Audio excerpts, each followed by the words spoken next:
Welcome to the Fear and Greed Daily Business Interview.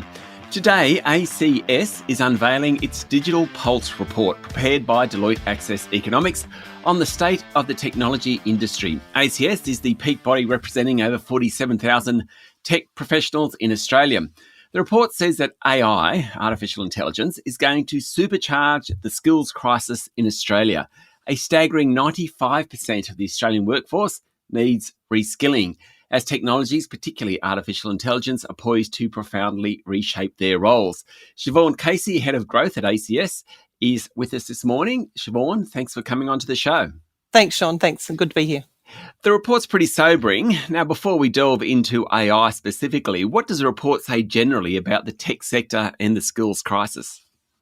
Well, it's fairly compelling. So the headline number is 928,000 Australians now work in technology, which is a 6.2% jump on last year. Interestingly, this is our ninth digital pulse, and in 2015, we noted about just over 600,000 Australians working in tech. So it's continuing to grow at quite a fast rate. By 2024, we project it to be over 1 million, and it continue to 1.2 over the next 5 years. Some of the critical things, and I think you talked about it in your opening there, Sean, about the artificial intelligence and generative AI. I think that's probably something we should really unpack, and what the report does unpack.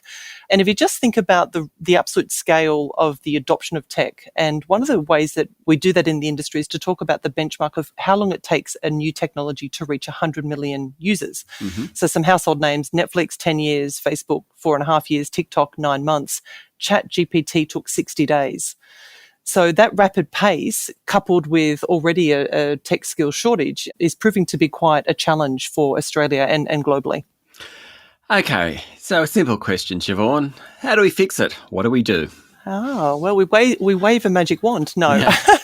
Look, there's a number of things. It's quite profound. So some of the evidence shows that, the shortage in critical technologies will impact 95% of the workforce. And we've got two competing challenges. There is a need for about 60,000 new tech workers a year. But how do you create that talent? So 4% of girls currently have an interest in pursuing a STEM career compared to 16% of boys. We're only creating about 10,000 domestic graduates a year, and that was based on 2019 data. Vet sector, or the TAFE sector, vocational training rates remain low. They were higher in 2016. We're producing about 60,000 students through that vehicle. And the imbalance is just creating a big issue. And in balance with that, we also have evidence that those that are graduating don't even have the right skills at hand today. So only 3% of tech employers believe their IT graduates are job ready. So we've got not enough coming in, and those that are graduating aren't job ready and ready to get on the tools. And then you also have obviously a rapidly expanding and scaling tech environment. It's not really a tech skills gap anymore. It's a tech skills conundrum, in our opinion. Okay, now I have to I have a bit of a conflict in this because I do have an interest in a cyber training business, so I'm just letting listeners know that up front. What is the training that's needed, though? You talk about TAFE, and universities offer courses, and then there are private businesses that offer training and certifications and all that. But it's not particularly, if you want to be a lawyer, you know exactly the path you've got to follow. Absolutely. It's just not the case in tech. No, look, we've done some great work already in collaboration with the New South Wales Skills Department, and that's what's required. We do need to work collaboratively, industry, government, educators, because we still have a very strong prevalence or, requirement. When you look at the job ads today, 97% ask for a bachelor's of IT, but we need to look at what's working in that space and potentially what could work in the vet sector or micro-credentials, cyber, for instance, as you've referred to. The challenge is we aren't at a level yet to understand skills at a micro level. We still train and recruit and focus our industry around jobs. And I think that's where we've got to start moving forward to a different framework, a skills-first framework, which is what we advocate for in this report. Okay, so if you're talking about generative AI, what are the skills that people need in generative AI? And I know that's a bit of an unfair question because that area is changing so quickly as well. But kind of at the moment, what would one of those, hundreds of companies now trying to use ChatGPT or something, what is it that they're looking for? Well, Let's just maybe put it in context. So I talked before about the rapid use and experience with Chat GPT or generative AI. What the evidence shows us is that is generally by digital natives, so the younger, students in school, etc., and to a lesser extent, employers.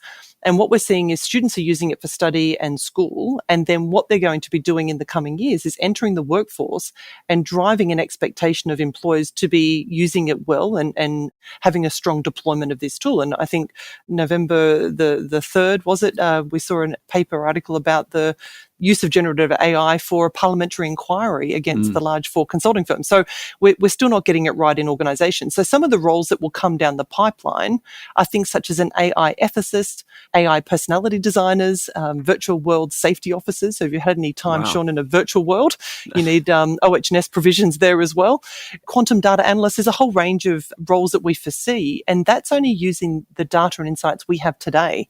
We genuinely expect that to grow beyond what we've been able to calculate. Stay with me, Siobhan. We'll be back in a minute.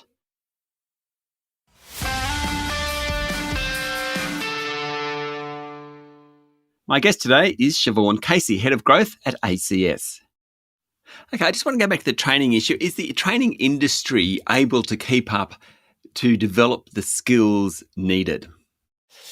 Look, I think it's a fantastic question. I think it's multifaceted and it's more than a binary view of education providers. So obviously it's an ecosystem where you want employers to have confidence in the skills people are presenting. How do you do that? So in the absence of having confidence in other than micro-credentials for, cloud computing, etc., they work on a bachelor's of IT. Oh, they've done a degree. Hopefully they've got some skills.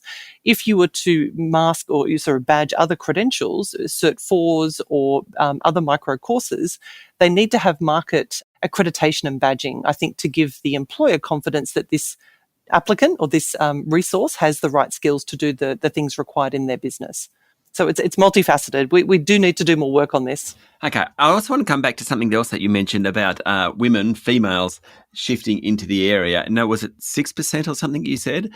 Ridiculously low. Yeah, it's only 4% of 4%. women have a current interest in STEM. I mean, the upside, not to sound like it's all doom and gloom, 70% of people working in tech today didn't come from the tech background. They don't have a tech degree. Right. Yeah. So that's a bit of optimism that potentially we can attract those in other sectors. And we can see some of that already happening in the Digital Pulse this year as well, is the higher salaries paid in the tech sector compared to non-tech roles. So hopefully that will be enough to entice people to come over.